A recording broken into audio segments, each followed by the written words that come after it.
Buenas tardes. Vamos a continuar con los seminarios en relación a los trabajos más citados del CINVESTAT en el Web of Knowledge. Adicionalmente de continuar, quisiera platicarles que hoy cumplimos el seminario número 100. La doctora nos dará el seminario número 100 del programa. Entonces, estos seminarios, como ustedes saben, han sido muy bien acogidos por la comunidad del CINVESTAT y ha tenido alrededor de 4.631 asistentes en estas 100 seminarios. Hasta el día de hoy, faltaría contar cuántos llegamos hoy. Entonces, estamos muy contentos por la asistencia a estos seminarios. Y en esta ocasión tenemos la visita de la doctora Rosaura Hernández. Es una investigadora joven de biomedicina molecular. Considerando que tiene 12 años trabajando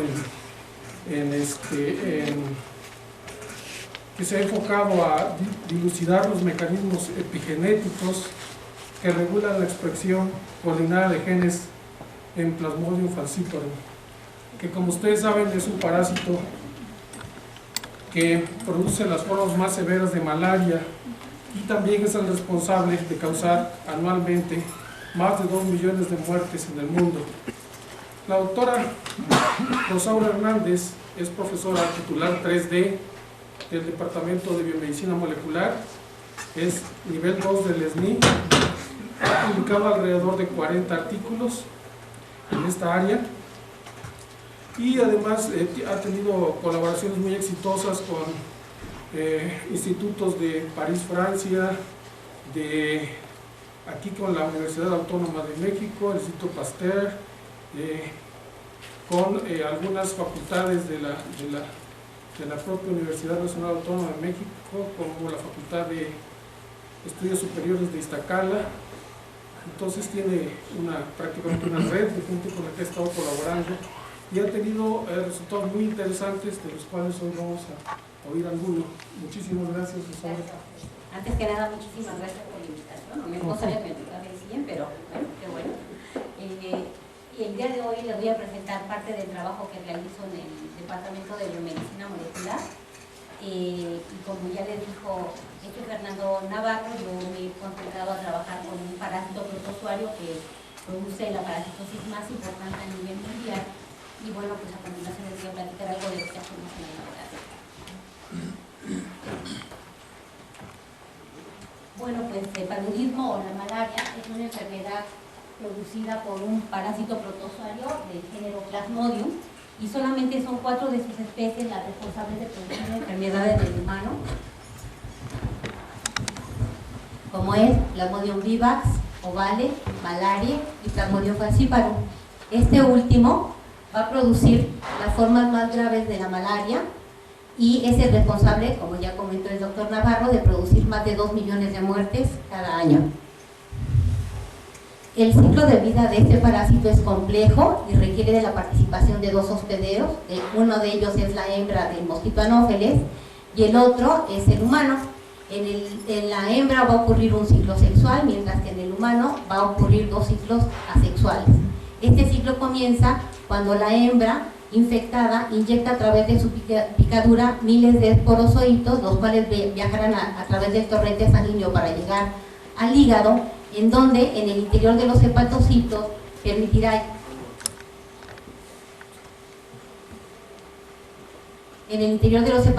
llevará a cabo una serie de divisiones asexuales que darán origen a miles de merozoitos.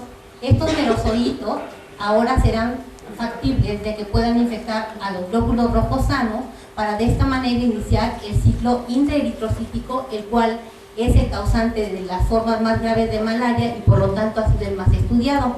Una vez en el interior del glóbulo rojo, el parásito pasa por 3 etapas de diferenciación, empezando por una etapa muy joven, conocida como anillo, para dar origen a una fase intermedia conocida como trofozoito, y finalmente dará origen a una célula multinucleada conocida como esquizonte, la cual dará origen de 16 a 32 merozoitos, los cuales nuevamente pueden ingresar al torrente sanguíneo e infectar nuevos glóbulos rojos para de esta manera mantener la infección. De esta manera, una vez que el parásito infecta el glóbulo rojo, se genera una nueva entidad biológica conocida como glóbulo rojo parasitado. Y una vez en el interior del glóbulo rojo, el parásito va a empezar a modificar la célula que infecta, es decir, el glóbulo rojo, y estas modificaciones van a ser tanto internas como externas, y todas ellas van a estar enfocadas en tratar de mejorar su sobrevivencia y proliferación dentro de su hospedero. Dentro de las modificaciones más importantes externas que se observan en un glóbulo rojo parasitado es la aparición de estas pequeñas protuberancias electrodensias, también conocidas como NOx. Estos NOx le van a permitir al glóbulo rojo parasitado por trofozoitos y por esquizontes quedar unido o adherido a las células endoteliales que recubren los vasos sanguíneos, es decir, le va a permitir llevar a cabo un proceso de citoadherencia.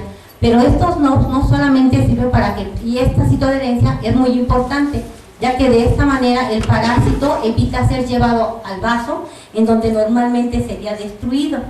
Pero estos NOx no solamente permiten al glóbulo rojo parasitado quedar adherido, sino que se ha visto que a través de estos NOx, un glóbulo rojo parasitado es capaz de unirse con otros glóbulos rojos no parasitados para formar rosetas, o bien de unirse con otros glóbulos rojos parasitados para formar complejos de autoaglutinación.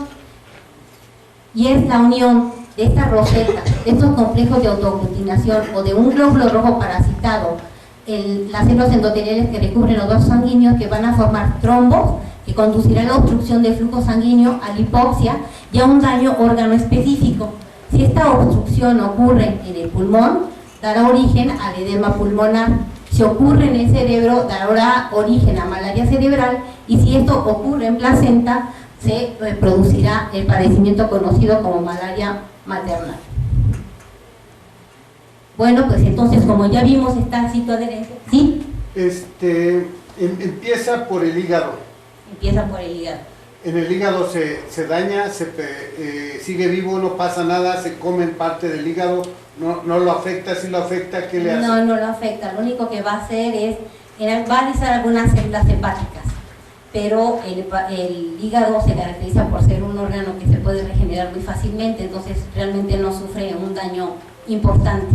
El propósito de esta primera infección es generar las formas que van a ser los merozoitos, que son las responsables de producir esta enfermedad. Pero de ahí tomaría el código genético para poderse reproducir, ¿no?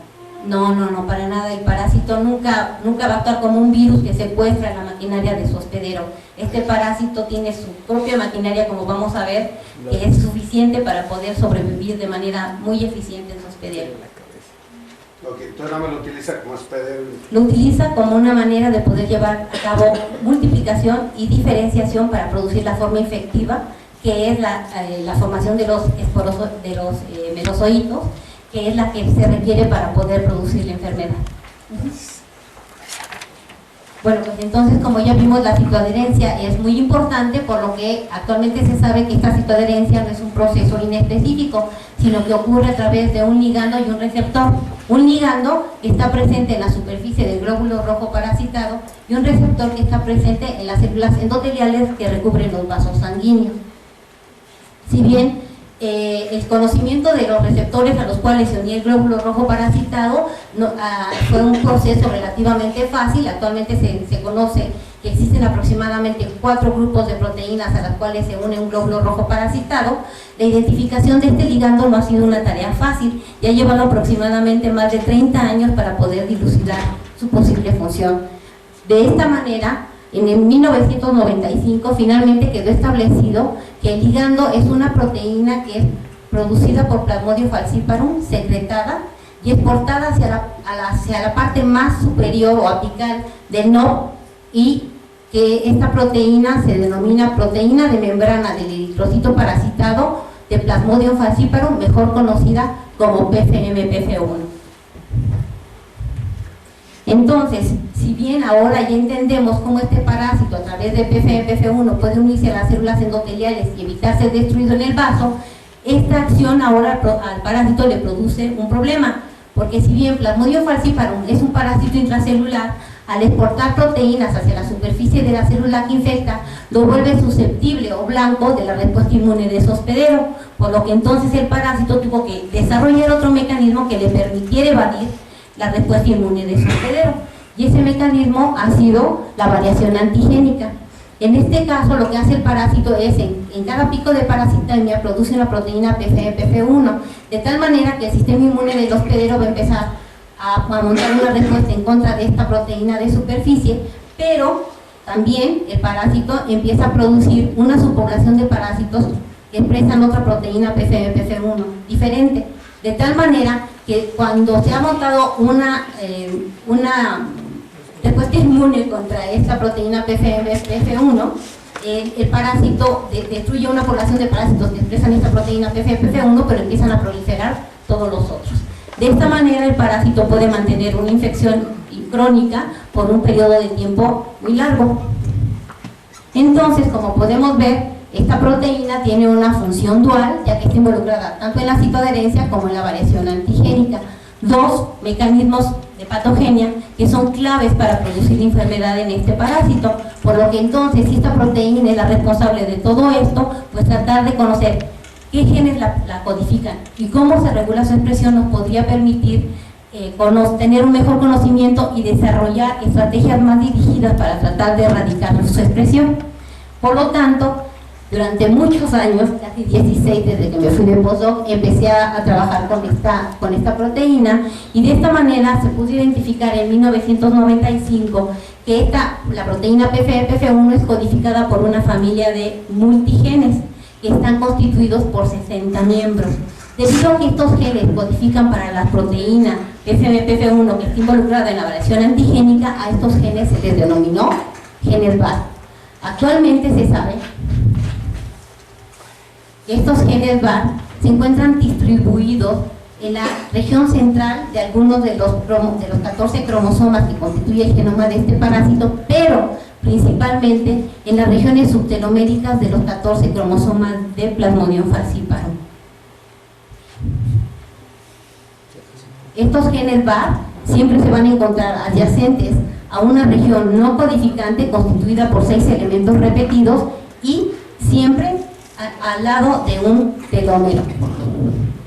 Si bien, entonces hasta aquí les he hablado que existen 60 genes VAR y que la pregunta que en este momento surgió es si todos estos genes se estaban expresando al mismo tiempo, lo cual era poco probable, porque de ser así, si el parásito estaba expresando todos sus 6 genes al mismo tiempo, el repertorio antigénico pues se gastaría rápidamente. Entonces esto nos lleva a sugerir que probablemente debería de existir algún mecanismo que nos permitiera regular la expresión de este gen y que solamente, a lo mejor, se pudiera estar expresando un gen VAR en un momento dado. Con esta idea en mente, entonces se llevaron a cabo una serie de experimentos que nos permitió finalmente definir en 1997 que existía algún mecanismo o mecanismos que regulaban la expresión de los genes VAR, ya que se encontró que solamente se expresaba un gen VAR, mientras que los 59 restantes estaban reprimidos. No se sabía cuál era el mecanismo que permitía esta expresión mutuamente excluyente o monoalélica, por lo que entonces nos dimos a la tarea de tratar de dilucidar los mecanismos moleculares, y fue así que en 1998 pudimos establecer que para que estos genes VAR se expresaran no requería que este gen VAR se fuera hacia un sitio de expresión, es decir, no requería o no involucraba rearreglos genómicos, sino que la activación de este gen VAR ocurría in situ, es decir, se podía activar un gen VAR ya sea central o subtelomérico, independientemente de la posición que ocupara dentro del cromosoma. Pero mediante ensayos de Ron-On, finalmente pudimos establecer que esta regulación monoalélica o esta expresión monoalélica se llevaba a cabo al inicio de la transcripción y que esta era llevada a cabo por mecanismos epigenéticos. Ustedes dirán, pues, ¿qué es la epigenética? Bueno, pues la epigenética es aquellos mecanismos que nos permiten regular la expresión de un gen sin que se modifique su secuencia de DNA, y lo más importante es que esto es heredable. Actualmente se conocen aproximadamente 5 mecanismos epigenéticos, entre los que se encuentra la metilación del DNA, variantes de histona, la arquitectura nuclear, complejos remodeladores de la cromatina y complejos modificadores de la cromatina. Pero ¿cómo todo esto puede regular la expresión de un gen sin modificar la secuencia de DNA? Esto lo entendemos mejor si partimos del hecho de que nosotros contamos con una molécula de DNA que tiene un tamaño de 2 metros. Y esta molécula tan grande debe de ocupar un espacio tan pequeño como es el núcleo de solamente 10 nanómetros. Entonces, ¿cómo le hace la célula para poder empacar o introducir todo este material dentro del núcleo? Pues la célula ha diseñado una serie de estrategias en donde el DNA va a llevar a cabo diferentes niveles de empaquetamiento o diferentes niveles de compactación, en donde inicialmente el DNA se asocia con el DNA que tiene una carga negativa, se asocia con proteínas básicas como son las histonas para constituir la fibra de 10 nanómetros. A su vez después llega el histona H1 para constituir la fibra de 30 nanómetros que nos da origen a bucles, y finalmente los bucles nos llevarán a la forma más condensada de DNA, que van a ser los cromosomas. Si bien de esta manera nosotros resolvemos el problema de espacio, ahora tenemos otro problema, que es como consecuencia de este empaquetamiento el DNA está tan cerrado que los factores, que los factores de transcripción, de reparación o de replicación no son ya accesibles a su secuencia blanca.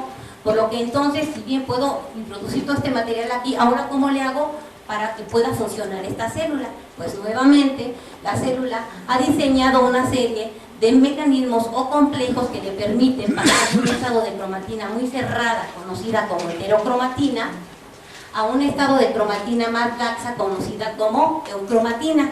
Y algunos de estos complejos, de los cuales no les voy a platicar todos, sino me voy a concentrar en estos, son los complejos modificadores de la cromatina. Pero ¿cómo estos complejos pueden hacer que yo pase de un estado de cromatina muy cerrada, conocida como heterocromatina, a un estado de cromatina más laxa, conocida como eucromatina? Bueno, esto espero que pueda explicárselo de la siguiente manera. Nosotros partimos de un cromosoma. El cromosoma está organizado en cromatina y la unidad fundamental de la cromatina es el nucleosoma. Este nucleosoma a su vez está constituido por un octámero de histonas constituidas por 2 copias de la histona H2A, H2B, H3 y H4. A este octámero de histonas a su vez se le van a unir de 145 a 200 pares de DNA. Una vez que entonces está constituido este nucleosoma, de este nucleosoma van a salir o protunden de este core nucleosomal, van a protundir los extremos aminos de las 4 histonas, como se muestra aquí. Y esto permite que estos extremos aminos ahora entonces queden susceptibles para que puedan ser modificados posicionalmente. Actualmente se sabe que los extremos aminos de los 4 tipos de histonas pueden ser susceptibles a ser modificados covalentemente, llevando a cabo la adición de grupos acetilos, ubiquitinaciones, metilaciones, fosforilaciones, también pueden ser ribosilados o sumohilados. Y todas estas modificaciones post-traduccionales van a modificar la carga de las histonas y la manera en que el DNA se va a asociar a el nucleosomal, y esto repercute en la accesibilidad o no de su secuencia blanco. Pero esto se entiende de estas modificaciones post-traduccionales. Las que han sido mejor estudiadas ha sido la acetilación, la cual es llevada a cabo por las histonas acetiltransferasas de histona, y la metilación, la que es realizada por histonas metiltransferasas. Pero ¿cómo estas modificaciones pueden regular el paso de un estado de cromatina abierta a uno cerrado? Bueno, esto se entiende mejor con el siguiente diagrama, en donde yo les muestro que la acetilación de las histonas es llevada a cabo por las acetiltransferasas de histonas. Estas acetiltransferasas de histona van a adicionar en el extremo amino de la histona H3 o de la histona H4 y en un residuo específico de lisinas van a adicionar grupos acetilo. Como consecuencia de la adición de estos grupos acetilo, la carga de las histonas cambia. De esta manera, el DNA que antes estaba unido a las histonas por carga, porque el DNA es negativo y las histonas son positivas, ahora el DNA queda más laxo. De tal manera que entonces este DNA puede tener acceso a los factores de transcripción. Sin embargo, este es un proceso reversible, ya que no todo el tiempo puede estarse expresando este gen. Y para esto existe otra proteína, que son las desacetilasas de histona, que van a eliminar estos grupos acetilos de tal manera que las histonas vuelven a mantener su carga positiva, y de esta manera el DNA negativo vuelve a asociarse con las histonas. Por lo tanto, se dice que la acetilación de las histonas tiene que ver con la actividad transcripcional y la desacetilación con represión transcripcional. Otra modificación que también juega un papel importante en regular la estructura de la cromatina es la metilación de las histonas. En este caso, este proceso es llevado a cabo por una histona metiltransferasa. Esta histona metiltransferasa va a adicionar grupos metilos a los extremos aminos de las histonas, de tal manera que nuevamente cambia la carga de las histonas, y ahora las histonas se unen con mayor avidez al DNA. De esta manera, entonces, las secuencias de DNA quedan menos accesibles y por lo tanto va a haber menos transcripción, por lo que se dice que la metilación del DNA tiene que ver con represión transcripcional. Al igual que lo que vimos hace rato, esta modificación posttraduccional también es reversible, y esta se lleva a cabo por las desmetilasas de histona, las cuales van a eliminar estos grupos. Dios mío. Las cuales van a llevar a cabo, van a eliminar estos grupos metilo, y nuevamente se vuelve a restablecer la estructura del DNA, se une nuevamente a las histonas, por lo que entonces tenemos que la metilación está asociada con represión transcripcional. Sin embargo, quiero recalcarles que hay excepciones a la regla, como es el caso de la dimetilación o trimetilación de la lisina 4 de la histona H3, la cual también es una metilación, pero está asociada a activación transcripcional. Bueno, pues espero que con todos estos errores que he tenido de dedo, pues nos haya quedado claro que por lo menos estos complejos modificadores, a través de adicionar grupos metilos o acetilos, pueden modificar la arquitectura de la cromatina y nos permiten pasar de un estado de cromatina cerrada, heterocromatina, a uno abierto y viceversa, de uno abierto a uno cerrado, por lo que entonces se dice que estos complejos permiten que el DNA o la cromatina tenga una naturaleza dinámica. Y bueno, todo esto que tiene que ver con Plasmodium falciparum. Yo ya les comenté que los genes BAR aparentemente regulaban su expresión por un mecanismo epigenético, pero no sabíamos cuál. Sin embargo, pensamos que pudiera ser que modificaciones posttraduccionales, como son la acetilación y desacetilación de las histonas, podrían controlar la expresión de los genes BAR. ¿Pero qué nos llevaba a pensar esto? Bueno, lo que sí sabíamos en ese entonces era que las 23 megabases que constituyen el genoma de este parásito se encuentran organizados en 14 cromosomas lineales, y que estos 14 cromosomas estaban organizados en cromatina, que al igual que en eucariotes, la unidad fundamental de esta cromatina era el nucleosoma, y que al igual que los nucleosomas de los eucariotes, este estaba constituido por un octámero de histonas, a los cuales se le unía 150 pares de bases de DNA, y de donde también salían, protundían los extremos aminos terminales de las histonas. Además, un análisis in silico había revelado que los extremos aminos de la histona H3, así como la del H4, podían ser tanto acetilados como metilados. Por otro lado, también análisis in silico habían revelado la presencia de proteínas que llevaban a cabo la acetilación de las histonas, es decir, de acetiltransferasas de histona como PCGCN5, y la presencia de desacetilasas de histona como PCHDAC1 y CIR2. Por otro lado, también habíamos identificado la presencia de proteínas que podrían llevar a cabo la metilación de las histonas como CET8, CET3 y CET2, y de proteínas que desmetilaban. Todo esto entonces nos sugería que probablemente mecanismos epigenéticos como la acetilación y la desacetilación podrían regular la expresión de los genes BAR. Pero para poder demostrar lo anterior, pues necesitábamos primero tener proteínas candidato y validar cada una de ellas. Entonces, entre las proteínas que nosotros habíamos identificado in silico, pues, habíamos identificado una de esas acetilasas de histona, que es la proteína PFCIR2. Esta proteína aparentemente, no aparentemente, ha sido demostrada en levadura, que es una desacetilasa que participa en la formación de heterocromatina telomérica nucleolar, y por lo tanto aparentemente esta podría regular la expresión de genes, por lo que nos dimos a la tarea de empezar a trabajar con esta gen.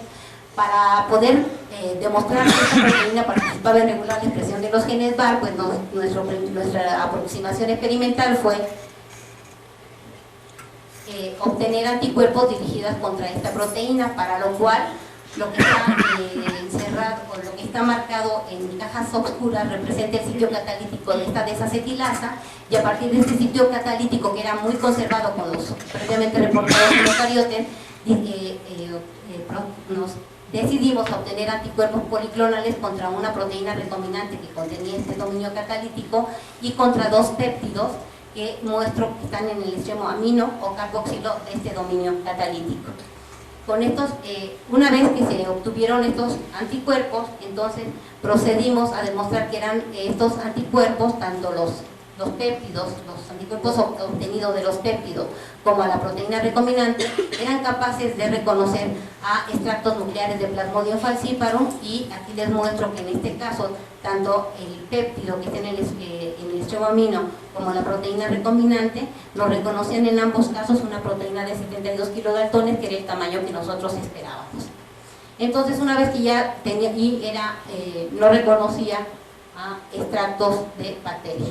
Una vez entonces que ya estábamos seguros que teníamos anticuerpos contra esta proteína, la primera pregunta fue ver si esta se localizaba en qué localización podría tener en el núcleo de Plasmodium falciparum. Por lo cual, entonces procedimos a hacer ensayos de inmunofluorescencia.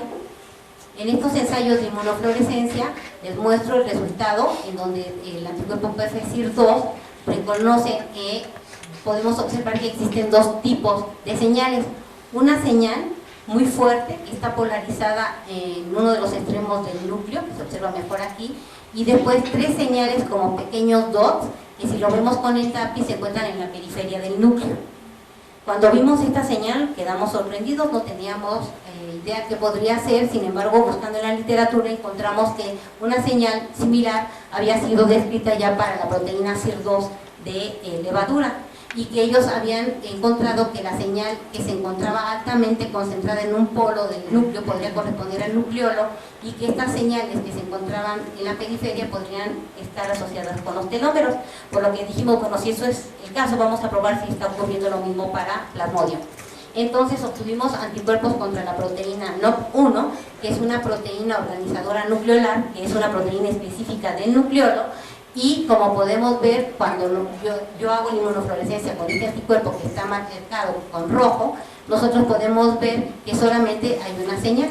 Cuando hago el empalme de ambas señales, puedo observar que hay una colocalización, si no completa, si una colocalización parcial, que sugería que esta señal, que estaba muy enriquecida en un polo, podría corresponder al nucleolo. Y esto se observa mejor cuando hacemos el empalme de todas estas señales con el TAPI, en donde podemos ver que hay un empalme del organizador nucleolar con la proteína CIR2, pero todos estos tres focos que nosotros vemos en la periferia del núcleo no empalmaban. Es decir, esto nos sugería que CIR2 también estaba localizado en el nucleolo. La siguiente pregunta es, y entonces estas tres señales que observo aquí, entonces podrían estar asociados a los telómeros. Para demostrar lo anterior, volvimos a hacer un experimento de inmunofluorescencia combinado con FISH. En este caso, cuando hay regiones de DNA que no se transcriben y no se traducen para una proteína, no puedo hacer un anticuerpo.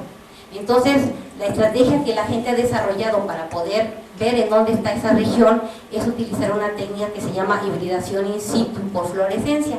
En este caso, lo que hago es agarrar la secuencia de los telómeros, la marco con un cromóforo y después la pongo a hibridar con mis parásitos, de tal manera que si hay una región que sea complementaria, esta va a hibridar y yo la voy a poder ver mediante epifluorescencia, y puedo detectar en qué región dentro del núcleo se encuentra esta secuencia de DNA.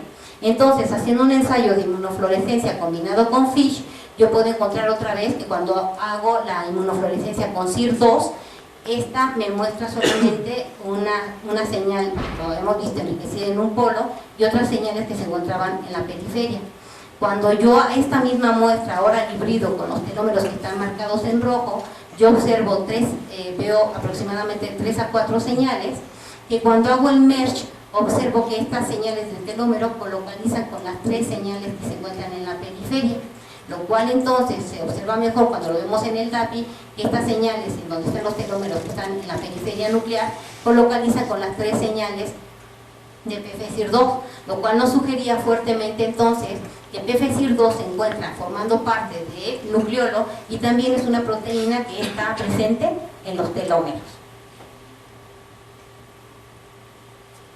Bueno, entonces una vez que teníamos esta información, ¿cómo podíamos relacionarla con lo que nosotros queríamos ver, que era la regulación de los genes BAR?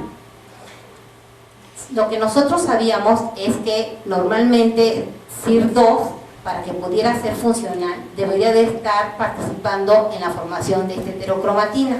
Pero antes de saber esto, teníamos que saber cómo estaba organizada la cromatina de este parásito, ya que para ese entonces se desconocía por completo. Entonces lo que se hizo fue agarrar parásitos de Plasmodium falciparum, hacer cortes muy delgados y a partir de esos cortes realizar ensayos de microscopía electrónica.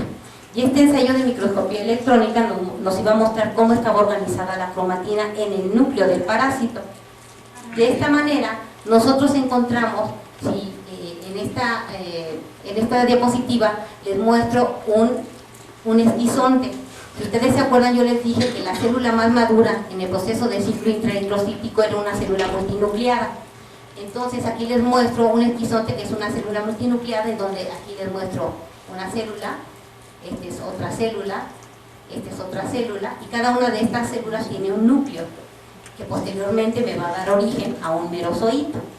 Entonces, si nosotros nos concentramos un poco en la parte del núcleo de cada uno de estos merozoitos, nosotros vamos a encontrar que se observa en la periferia nuclear una estructura electrodensa. Esa estructura electrodensa nos está diciendo que hay una estructura de cromatina altamente compacta en la periferia del núcleo de este parásito, es decir, existe una heterocromatina periférica.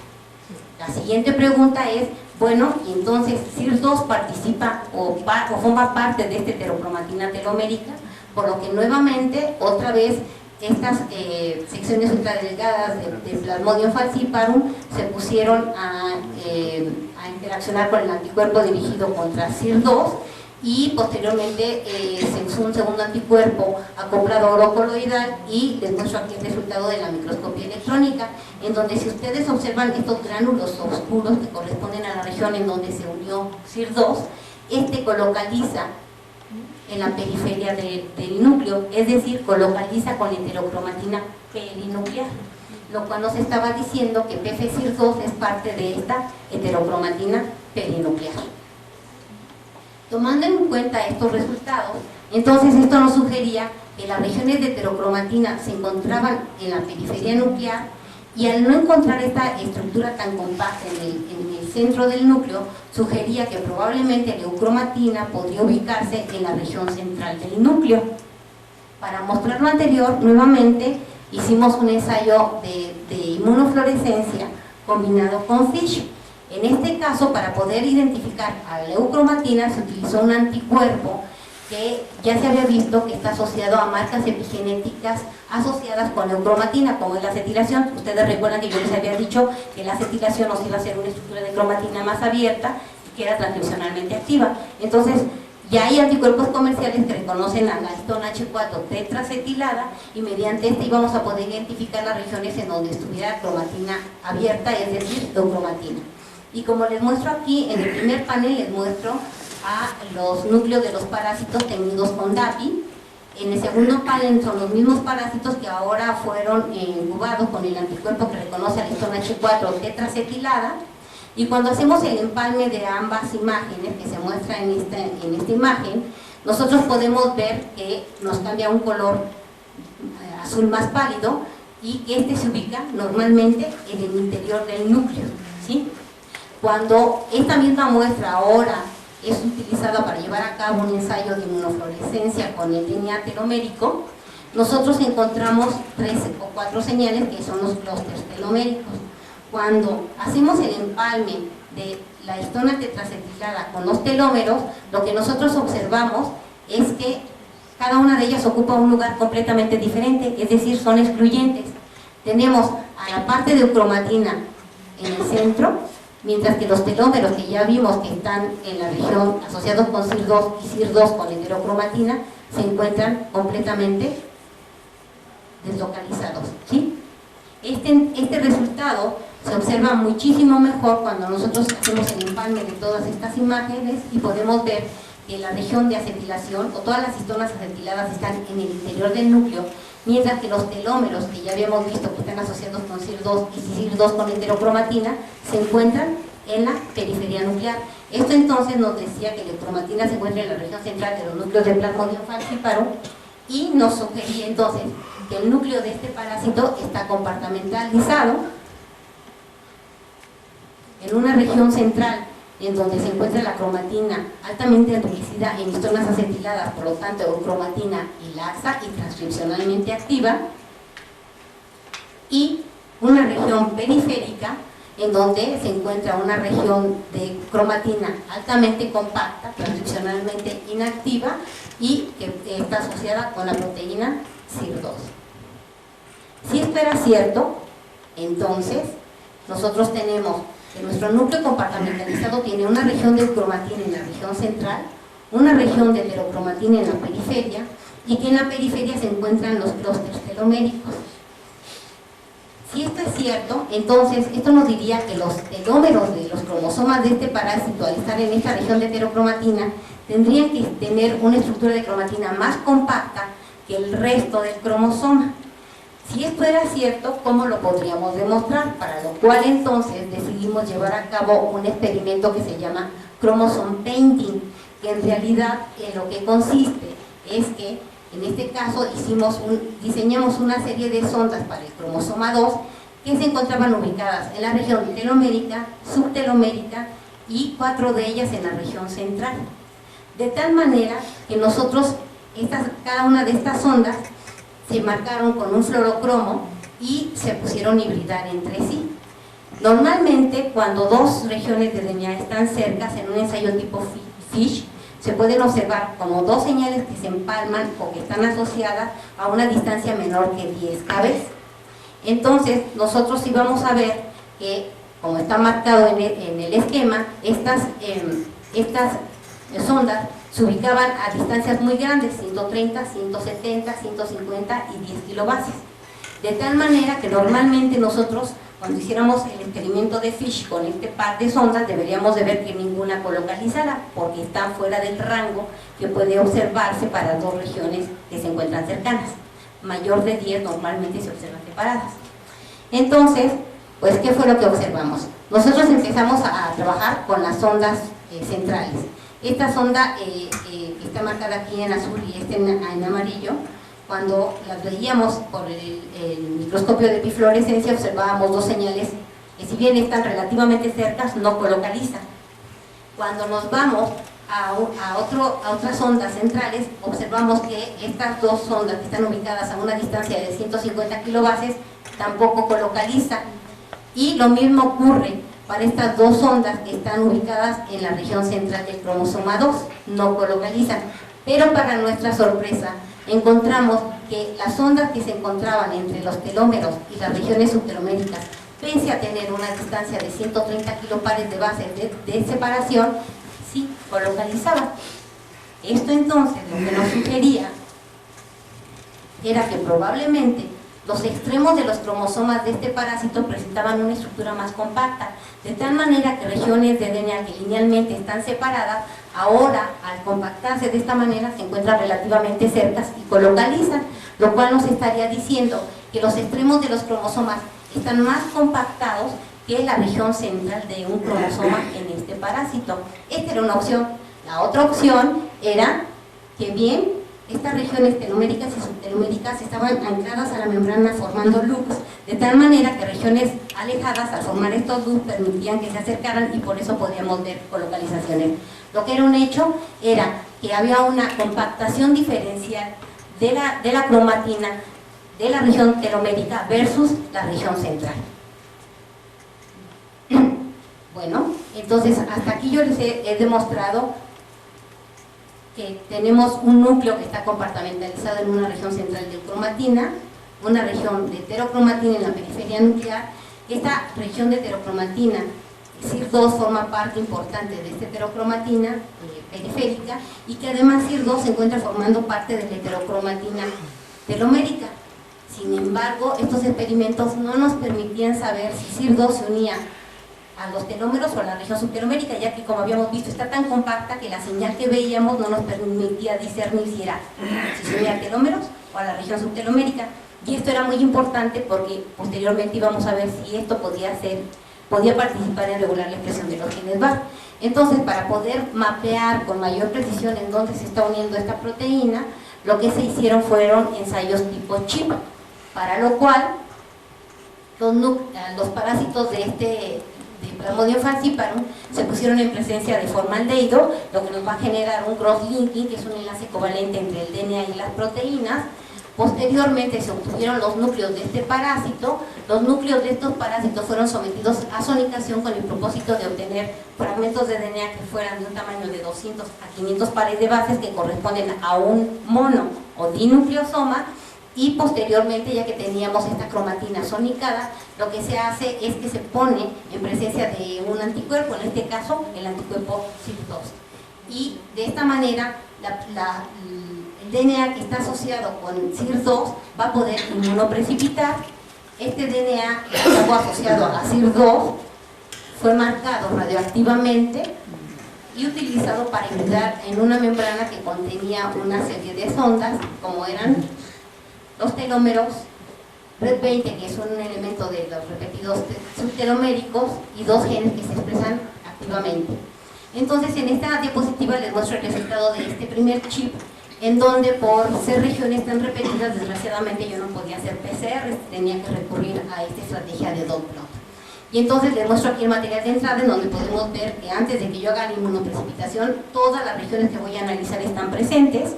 Cuando hago mi inmunoprecipitación con el anticuerpo CIR2, yo observo que mi inmunoprecipita la región de RED20 y los telómeros, pero no así a genes que se transcriben activamente, lo cual me sugería que, en base a lo que habíamos visto en este resultado, que CIR2 era capaz de unirse tanto a los telómeros como al elemento repetido, y, como era de esperarse, el preinmune no me reconocía nada. Entonces, hasta aquí nosotros teníamos que CIR2 se unía a los telómeros y a RED20, pero no sabíamos qué pasaba en estos otros elementos repetidos.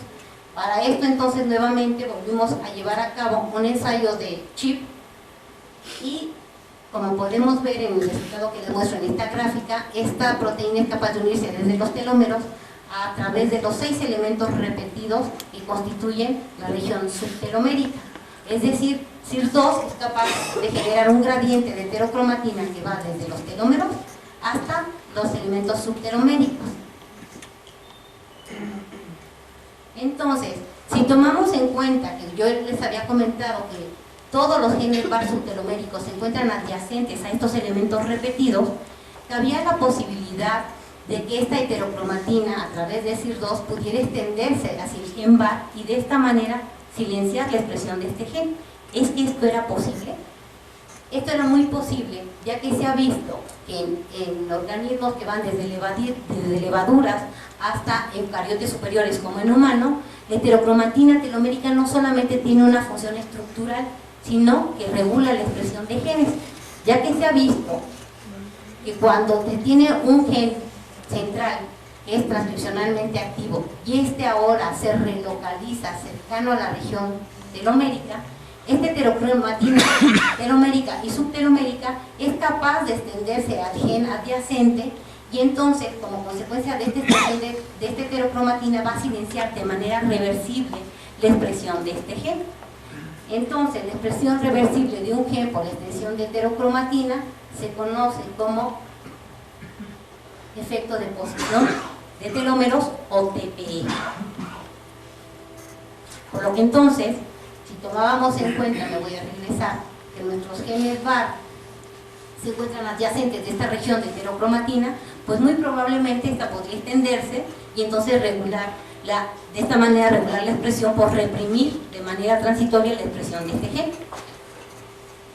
Entonces, luego, para contestar esta pregunta, lo que hicimos fue nuevamente un ensayo tipo chip, en donde, otra vez, aquí les muestro en la parte superior de la diapositiva, un esquema de cómo se encuentran los genes BAR. Yo les había dicho que existen 60 genes BAR y hasta la fecha se han identificado 4 regiones promotoras denominadas UPS. UPS-B, que va a conducir la expresión de los genes BAR tipo B, y de los cuales existen 22 miembros. El promotor que regula la expresión de los genes BAR tipo A y para los cuales hay 24 miembros.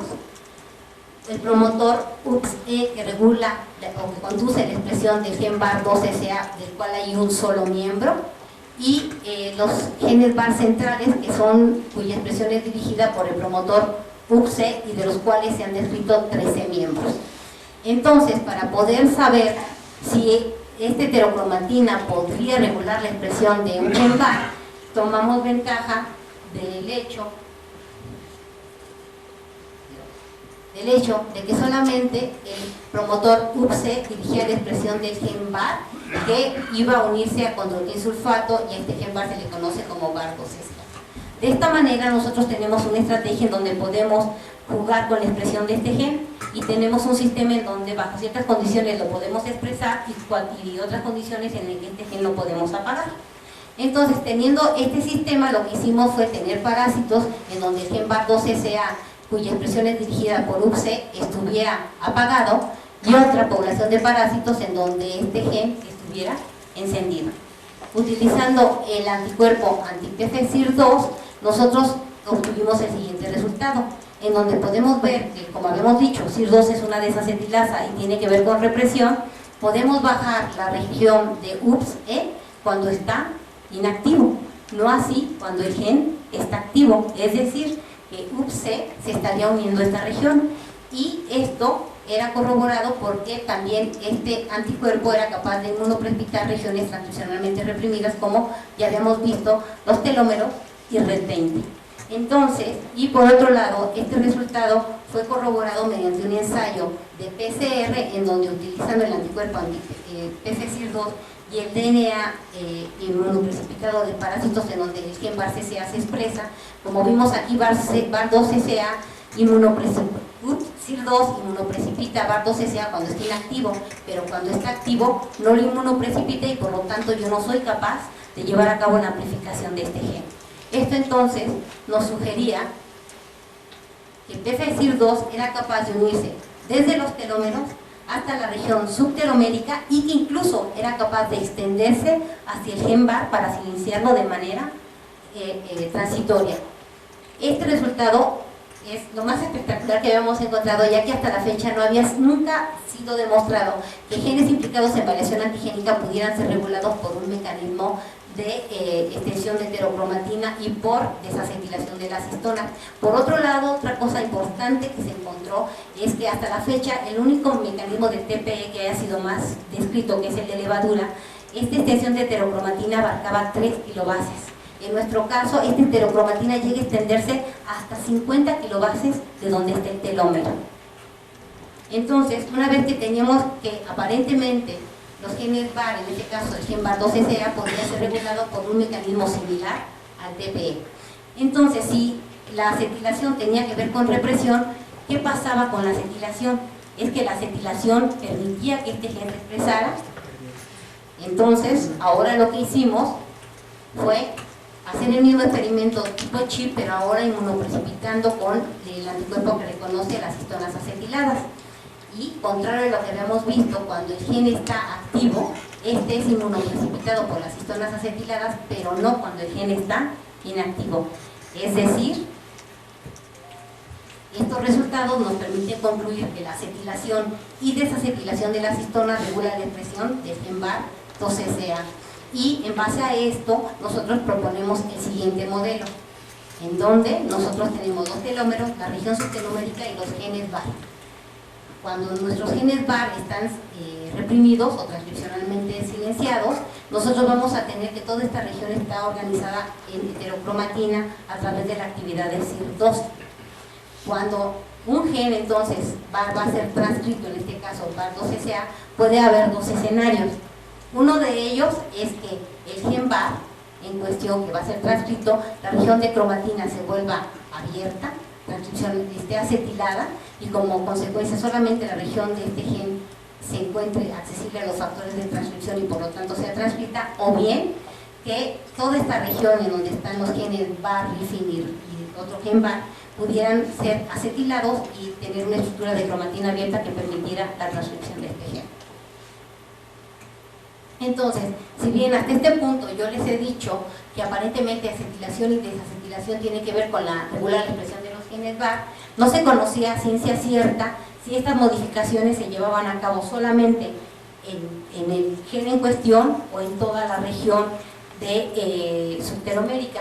Por lo que para responder esta pregunta volvimos a hacer nuevamente ensayos tipo chip, pero en este caso ensayos tipo chip cuantitativo, en donde una vez que inmunoprecipitamos el DNA con diferentes anticuerpos que reconocen marcas epigenéticas asociadas a activación o represión, en este caso como activación metimos a la acetilación que ya la habíamos visto, y en este caso introducimos dos nuevos marcadores de activación que es la di y trimetilación de la lisina 4 del histona H3 y un marcador de represión que es la trimetilación de la lisina 9 del histona H3. ¿Y qué fue lo que? Y utilizando estos anticuerpos inmunoprecipitamos todo aquello que estuviera asociado con estas marcas epigenéticas y utilizando 8 diferentes pares de primers que estaban ubicados tanto en la región promotora como en la región UTR, así como en el exón 1 del gen BAR2SA, quisimos averiguar si estas modificaciones se distribuían a todo lo largo del gen. Y los resultados fueron los siguientes. Nosotros encontramos que cuando el gen BAR2SA está activo, encontramos que se encuentra altamente enriquecido en una pequeña porción del promotor y en toda la región UTR de marcas asociadas a activación como es la dimetilación de la lisina 4 del histona H3, la trimetilación de la lisina 4 del histona H3 y la acetilación. Y esto nada más abarca principalmente la región 5' UTR y parte del promotor. Pero cuando este mismo gen está transcripcionalmente reprimido, ¿qué es lo que encontramos? Que todas estas marcas son eliminadas y ahora todas estas marcas son reemplazadas por una sola, que es la trimetilación de la lisina 9 del histona H3, y que esta no solamente se concentra en la región 5' UTR y promotor, sino que abarca todo el exón 1. Entonces nosotros en este punto podemos decir que acetilación, desacetilación, metilación parecen regular la expresión de los genes BAR y que estos cambios o cambios en la estructura de la cromatina ocurren principalmente en la región 5' UTR. Debido entonces a que habíamos visto que estas modificaciones jugaban un papel muy importante, pero solamente lo habíamos demostrado para un gen BAR, quisimos saber si esto también ocurría para todos los otros genes BAR. Entonces, ¿cómo llevar a cabo una aproximación que nos permitiera ver de manera más general lo que ocurría en los otros genes BAR? Pues es utilizar una estrategia que se llama chip-on-chip o genome-wide. Esta estrategia es prácticamente lo mismo que les conté, se utiliza un anticuerpo dirigida contra una marca epigenética y después de que se obtiene el DNA que estuvo asociado con esta marca epigenética, este DNA es amplificado y marcado con un fluorocromo. Este DNA entonces, que ahora es marcado con un fluorocromo, se pone a hibridar con una Affymetrix o con un microarreglo, en este caso en todas las regiones conocidas para los genes BAR, e íbamos a ver si había una asociación de esta marca epigenética con el resto de los genes BAR. Nuestro resultado, se los muestro en esta diapositiva, en donde en cada una de estas líneas represento a los 14 cromosomas del parásito y las señales que están incrementadas quieren decir demuestran los picos en donde esta marca epigenética está enriquecida. Y si ustedes se fijan, encontramos algo inesperado, ya que normalmente la trimetilación de la lisina 9 ha sido reportada que está asociada con heterocromatina centromérica y heterocromatina telomérica. Para nuestro caso, no encontramos que ninguno de los picos coincide con la secuencia que corresponde a telómeros. Más bien se concentra en todas las regiones subteloméricas. Y cuando vemos dentro de esas regiones subteloméricas a qué está asociado, corresponden a los genes BAR subteloméricos. Y en aquellos cromosomas en donde vemos una región central, podríamos pensar que pudieran ser los centrómeros. Para nuestra sorpresa, al analizar a la región a la que corresponde, es a los genes VAR centrales. Es decir, esta marca epigenética, diferente a lo que ha sido reportado en eucariotes superiores, está concentrada prácticamente en silenciar los genes VAR. Entonces, cuando encontramos esto, pues tenemos una sorpresa y dijimos, bueno, ¿qué va a pasar con las otras marcas epigenéticas? Entonces, los resultados solamente les muestro para el cromosoma 4, y aquí tenemos lo que ya habíamos visto para la proliferación de la lisina 9, que es de represión, que está concentrada en los telómeros, en la región subtelomérica donde están los genes VAR, en este caso en la región central que corresponde a los genes VAR centrales, y en este caso utilizamos otra segunda marca de represión que también podemos ver que está incrementada en la región subtelomérica, pero esta se distribuye a lo largo de todo el cromosoma. En contraste, cuando hacemos este mismo ensayo utilizando marcas que reconocen activación, nosotros encontramos que estas señales que son de represión están ausentes en las regiones donde está activada. Es decir, otra vez podemos decir que las marcas de represión y de activación son mutuamente excluyentes. Y dado el patrón tan interesante que mostraba la trimetilación de la lisina 9 prácticamente concentrada en los genes VAR, nuestra siguiente pregunta fue tratar de ver si entonces esto generaba dominios dentro del núcleo. Todas estas regiones que estaban trimetiladas, ¿cómo estaban en el núcleo? Entonces lo que hicimos fue obtener un anticuerpo contra la enzima encargada de llevar a cabo la trimetilación de la lisina 9, hacer un ensayo de inmunofluorescencia, y como podemos ver, esta proteína se encuentra ubicada en la periferia del núcleo, lo cual nos estaba diciendo que entonces estaba generando un dominio en la periferia nuclear. Y si esto era cierto, entonces los genes que estuvieran siendo metilados por esta proteína también deberían de estar en la periferia nuclear, que es lo que les muestro en la parte de abajo. Otra vez, cuando se utilizan sondas específicas para cada uno de los tipos de genes VAR, UPSA, UPSB, UPC o UPSE, encontramos que en todos los casos están en la periferia nuclear. Y lo mismo para dos genes que se encontraron que no son genes VAR, que están asociados con la marca de trimetilación, no así para un gen que nada tiene que ver con la trimetilación y que se encuentra en la región central. Esto entonces nos sugería que todos los genes VAR que estaban con la trimetilación estaban asociados a la periferia nuclear, en donde previamente habíamos encontrado heterocromatina. Y además encontramos que estos genes, los genes centrales, que no están asociados a los telómeros, también se encontraban anclados a la periferia nuclear, independiente de los genes de las regiones teloméricas. Entonces, si nosotros teníamos que todos estos genes estaban en la periferia nuclear, ¿qué podrían hacer para ser transcritos? Porque estaban inmersos en un medio que era de represión.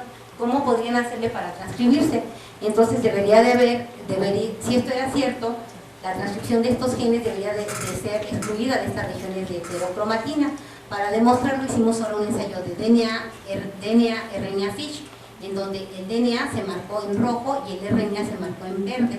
En este caso, el gen VAR2CCA, que es el transcrito del gen VAR2CCA, se encuentra excluido de las marcas de los elementos de las regiones teloméricas.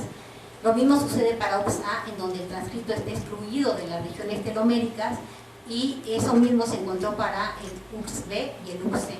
Es decir, esto sugería que un gen VAR, para ser activado, tendría que ser deslocalizado de estas regiones de heterocromatina e irse a una región de cromatina que pudiera estar ya sea en la periferia nuclear, que no les muestro aquí el DAPI, o bien en la región central. Es decir, lo que nosotros estamos encontrando es que estas marcas epigenéticas nos conducen a que se formen subcompartimentos dentro del núcleo, y que estos estén asociados en un ambiente represivo en la periferia nuclear, en donde hay heterocromatina y están concentrados factores que participan en su formación, como CIR2, la histona metiltransferasa y la lisina metiltransferasa, lo que genera entonces centros de represión perinucleares que, junto con la acetilación, desacetilación y metilación, participan en regular la expresión de los genes VAR. En conclusión, encontramos que la acetilación, desacetilación y metilación de las histonas es el mecanismo epigenético que participa en regular el encendido y apagado de los genes VAR. Además, se encontró que el núcleo del plasmodium falciparum presenta una organización nuclear con una región central en donde se encuentra la cromatina, genes transcripcionalmente activos, mientras que la región perinuclear está constituida por la heterocromatina, en donde se localizan los telómeros, las regiones subteloméricas. Por otro lado, podemos concluir que para que un gen VAR se exprese, este tiene que reposicionarse a una región de cromatina. Este reposicionamiento no nos permite entender cómo un gen VAR, al encontrarse en estas fábricas de silenciamiento, se reprime y al cambiarse a una región de cromatina se activa. Por lo tanto, podemos concluir que la arquitectura nuclear y las modificaciones epigenéticas parecen regular la expresión de los genes VAR en Plasmodium falciparum. Y solamente me resta reconocer a las personas que han participado en este trabajo, que han sido parte de mi equipo, y la participación del doctor Arthur Chev, sin el cual muchas de estas cosas no podrían haberse hecho, y muchas gracias.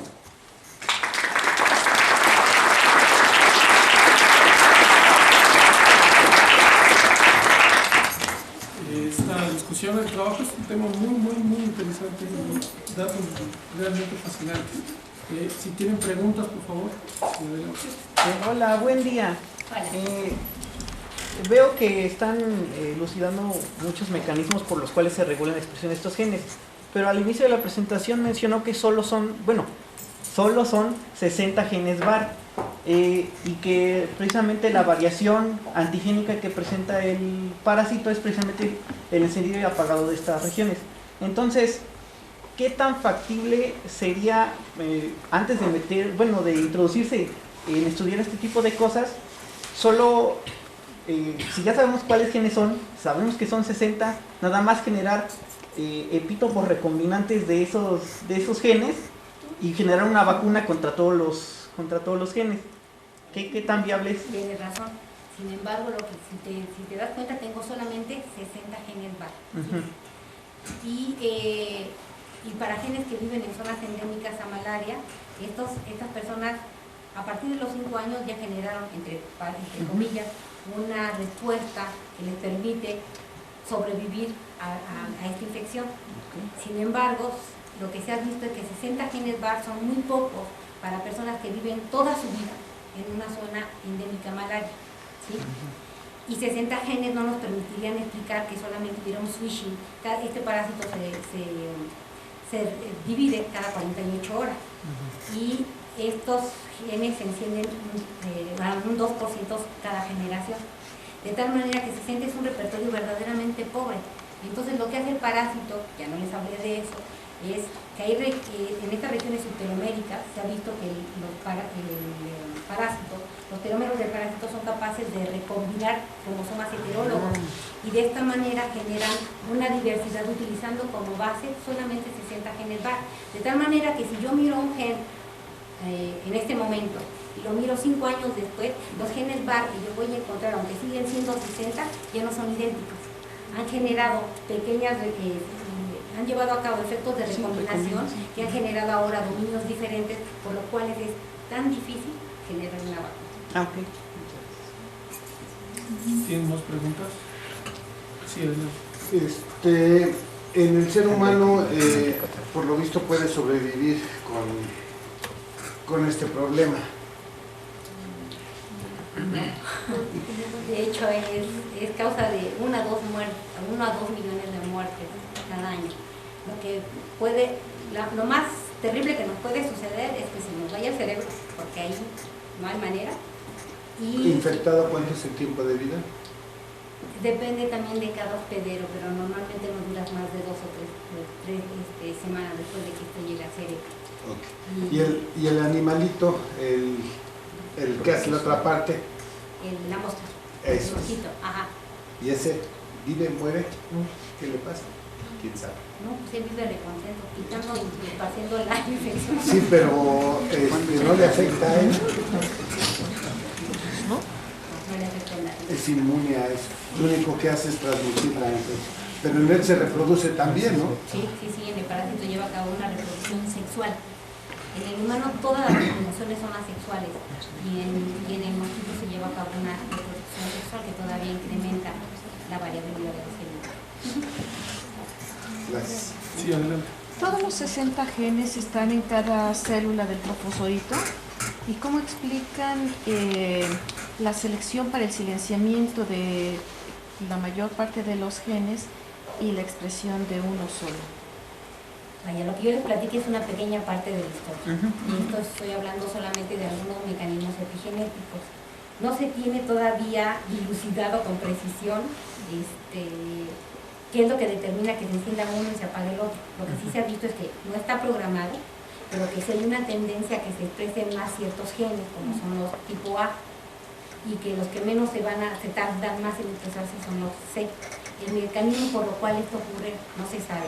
Se sabe, hay evidencia de que puede ser regulado por el mecanismo epigenético, y también hay evidencia que las regiones promotoras también juegan un papel importante.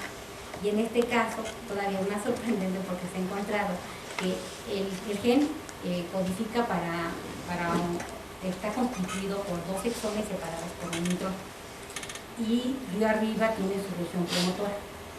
Y lo que se ha visto es que el mismo intrón funciona como promotor, y que además este promotor es capaz de producir antisentidos.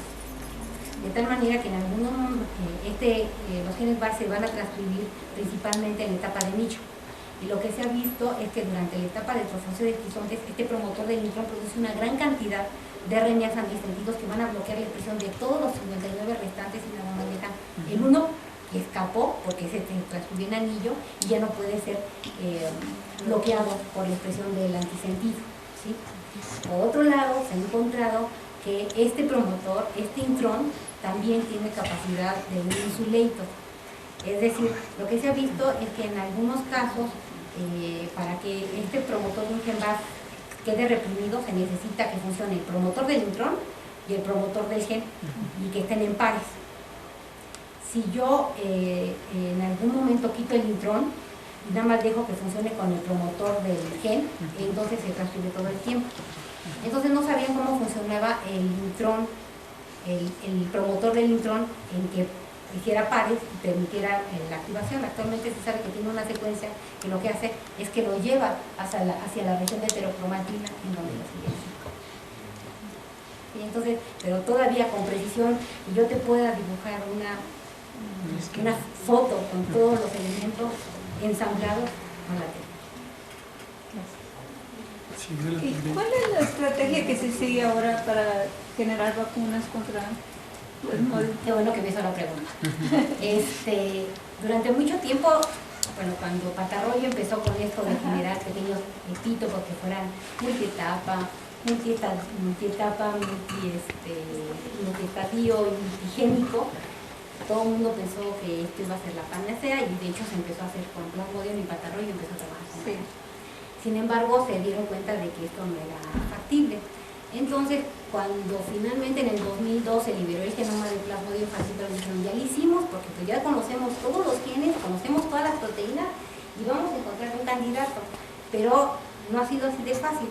Entonces, lo que ahorita se está tratando de hacer es, por ejemplo, en el caso de la epigenética, es tratar de desarrollar drogas que bloqueen la expresión de alguna de estas proteínas de las que yo les he hablado. Recientemente, el año pasado, a finales del año pasado, salió publicado un artículo en donde se diseñó una vacuna dirigida contra la lisina metiltransferasa, que hace lo que les acabo de contar, que lo lleva hacia la zona de silenciamiento, y aparentemente hicieron una modificación de una que ya se conocía para humano, y aparentemente es 20 a 50 veces más específica para Plasmodium falciparum. A las 3 horas hay una muerte del 40% de los parásitos, a las 12 horas están completamente eliminados los parásitos, por lo que todas estas cosas que ahorita estoy trabajando, que es pura básica, a lo largo podrían generar alguna proteína que pudiera después ser utilizada para diseñar drogas o fármacos que la bloqueen y evitar la presión de los genes VAR. Si yo evito la depresión de los genes VAR, no va a haber citoadherencia, no hay variación antigénica y por lo tanto puedo destruir el parásito. ¿Sí? Gracias. Si tienen más preguntas, me gustaría, si pudieras abundarles un poquito acerca de la epigenética, porque a lo mejor alguna gente no ha entendido bien ese concepto que es muy importante y que hace todavía más complicado la expresión. Lo que pasa es que durante mucho tiempo se pensó que toda nuestra, y es verdad hasta la fecha, toda nuestra información está contenida en el DNA. Y entonces, el único miocardiotes superiores, el principal mecanismo de regulación ocurre al inicio de la transcripción. Y este inicio de la transfusión va a ser regulado principalmente por dos cosas. Uno, que son los promotores, que van a tener elementos o pequeños motifs de DNA a los cuales se le unen proteínas, que van a permitir que se una la polimerasa y llevar a cabo la expresión de este gen. Y otro es que la gente se empezó a dar cuenta que yo tenía hermanos que eran gemelos, pero cuando yo veía dos hermanos gemelos no eran completamente idénticos, había pequeñas diferencias. Y cuando yo analizaba la secuencia de estos hermanos era la misma. Entonces, ¿qué era lo que me estaba conduciendo a que, teniendo la misma información, yo expresara características diferentes? Y entonces lo que la gente se empezó a dar cuenta es que en realidad nuestro DNA jamás está desnudo, siempre está asociado con las histonas. Y al estar asociado con las histonas, esto hace lo que yo les decía, me permite meterme en el núcleo, pero ahora tengo un problema. No permito que factores de transcripción, de replicación o de reparación tengan acceso. Entonces lo que hizo la célula eucariote es diseñar una serie de estrategias que le permitan en ciertas condiciones abrir esa cromatina, dejar accesible la secuencia del DNA para que pueda unirse esos factores y entonces llevar a cabo la expresión del gen sin que yo modifique la secuencia del DNA, simplemente al hacerla más o menos accesible. Y eso es prácticamente lo que es epigenética. No cambio la secuencia de DNA, pero sí puedo modificar su accesibilidad o no accesibilidad a los factores de transcripción.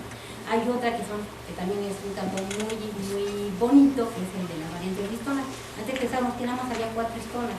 Ahora ya sabemos que cada histona canónica tiene isoformas. Y esas isoformas van a ser reemplazadas por las canónicas. Y esas isoformas que ahora son reemplazadas le pueden permitir hacer o el DNA más laxo o el DNA otra vez más compacto y otra vez repercute si mi gen se expresa o no se expresa sin que modifique la secuencia del DNA y eso se llama epigenética. No sé si tienen alguna otra pregunta más. Sí, bueno.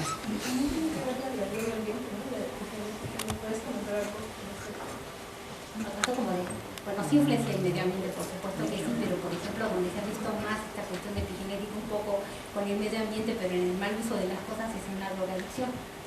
Nuevamente se hicieron estudios de hermanos gemelos, uno que era adicto y otro que no era adicto, y se encontró que esta adicción estaba asociada con un gen, en donde en uno de ellos estaba metilado, que la metilación del DNA también, al estar metilado el DNA no permite que se unen los factores de transcripción y por lo tanto está reprimido.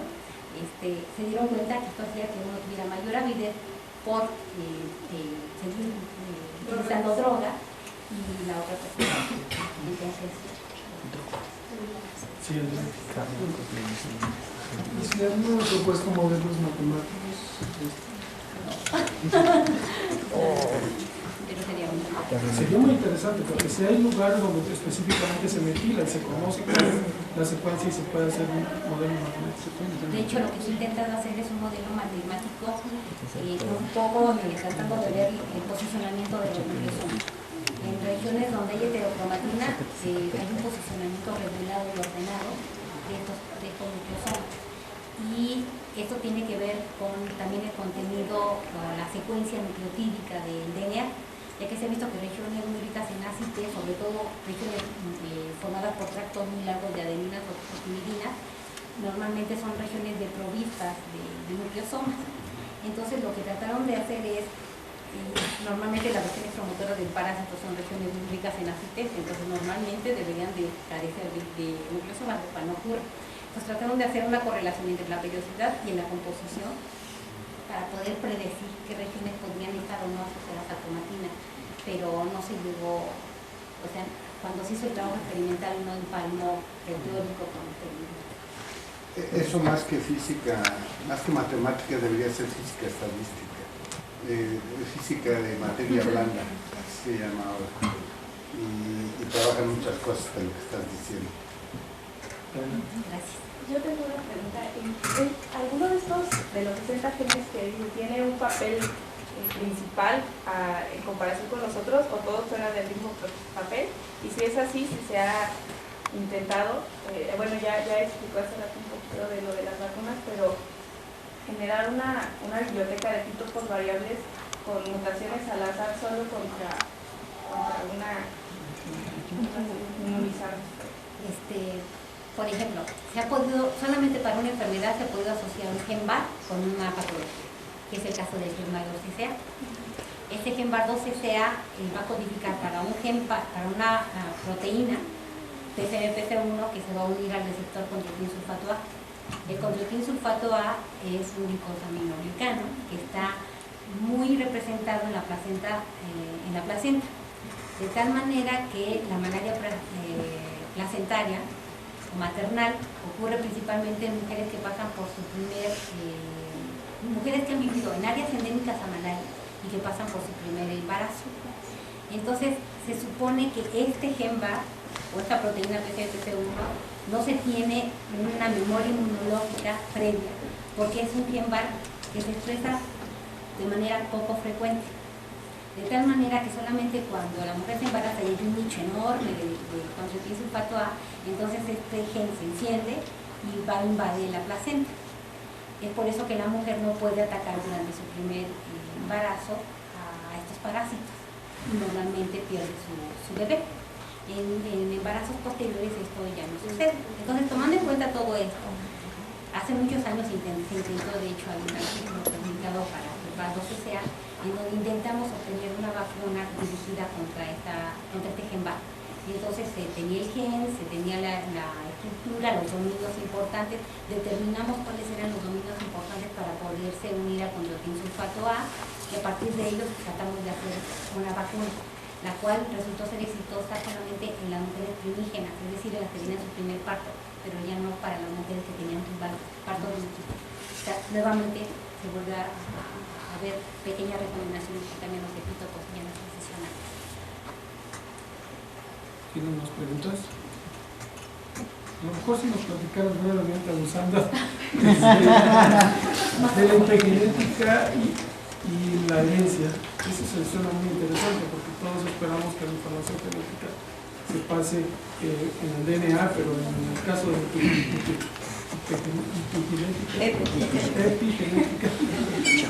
Lo que pasa es que se sabe que hay una cosa que se llama imprinting, que es dejar como una huella, ¿sí? Me voy a ir a los genes, que es lo que mejor manejo.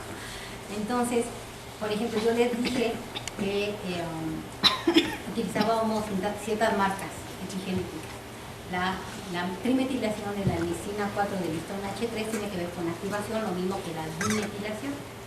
Sin embargo, la pregunta que nosotros nos hicimos fue, bueno, está bien, yo ya determiné que el gen se está transcribiendo. ¿Qué pasa en la siguiente generación? ¿Se sigue transcribiendo el mismo GENBAR? Para nuestra sorpresa nos dimos cuenta que sí, tiene el mismo GENBAR, pero los genes BAR solamente se expresan en la etapa de anillo y se apaga su expresión en la transcripción, porque la proteína está en la superficie, se apaga su expresión en la etapa de trofosonte y expresonte. Entonces, ¿cómo sabía el parásito después de que había pasado una generación que tenía que volver a transcribir el mismo gen que había transcrito anteriormente? Y entonces lo que encontramos es que la dimetilación de la lisina 4 del listón H3 es una marca epigenética asociada al imprinting. Yo ahora, cuando veía mis parásitos que ya no estaban expresando el transcrito y buscaba la marca de dimetilación, mi gen que se expresaba antes ahora está dimetilado. Y cuando vuelve a entrar en anillo, cambia esa marca epigenética por la de trimetilación para que se siga activando el mismo gen. Y ese estado de latencia de un gen para que siga expresado en la siguiente generación se llama un estado POISE. ¿Sí? Entonces, eso es un imprinting y de esa manera puede ser realizado. Tengo una pregunta. ¿Cuál es el mecanismo que permite ese reconocimiento de genes en la parte de las regiones heterométricas? Si eso corresponde a heterocromatina, ahí tenemos la cromatina relativamente compacta, y sin embargo, ahí lo que ustedes observaron fue que hay reposicionamiento, o sea, reubicación de los genes. Acaba de salir un artículo a finales del 2011, principios del 2012, en donde nuevamente nos vuelve a sorprender el intrón, porque el intrón hace poco. Se encontró que este reposicionamiento es llevado a cabo por un complejo multiproteico en donde se encuentra una proteína que es una actina nuclear, y esa actina nuclear es capaz de unirse al intrón, formar una estructura de actina filamentosa en el núcleo que va a permitir será el motor molecular que reposiciona al gen BAC, no a la región central como hubiéramos pensado, sino a otra región que se encuentra en la periferia nuclear, en donde hay una región transcripcionalmente activa, y esa región se reconoce como un sitio activo para los genes BAC. Es un nuevo subcompartimiento que se encontró entre la molécula. ¿Eso es reversible? ¿Ese mismo motor lo regresa? Si yo despolimerizo, sí, o sea, no sé, eso no se vio, pero lo que sí se observa es que si yo pongo una droga que ya no permite la polimerización de la actina, sino que la despolimeriza y la lleve a la forma monomérica, ahora este gen ya no se expresa. Entonces lo que ya no se hizo fue el experimento para ver si se volvía a reubicar sobre la periferia nuclear. Entonces también podría ser uno de los candidatos para la actina, ¿no? Esa es la actina. Sí, pero resulta que esa actina nuclear es la misma actina que la citoplásmica. Adiós. Tiene célula muscular. Vamos a hacer gelatinoso. Si no tienen más preguntas, el programa de desarrollo científico y tecnológico para la sociedad agradece a la doctora Rosaura Hernández Rivas su participación en este seminario.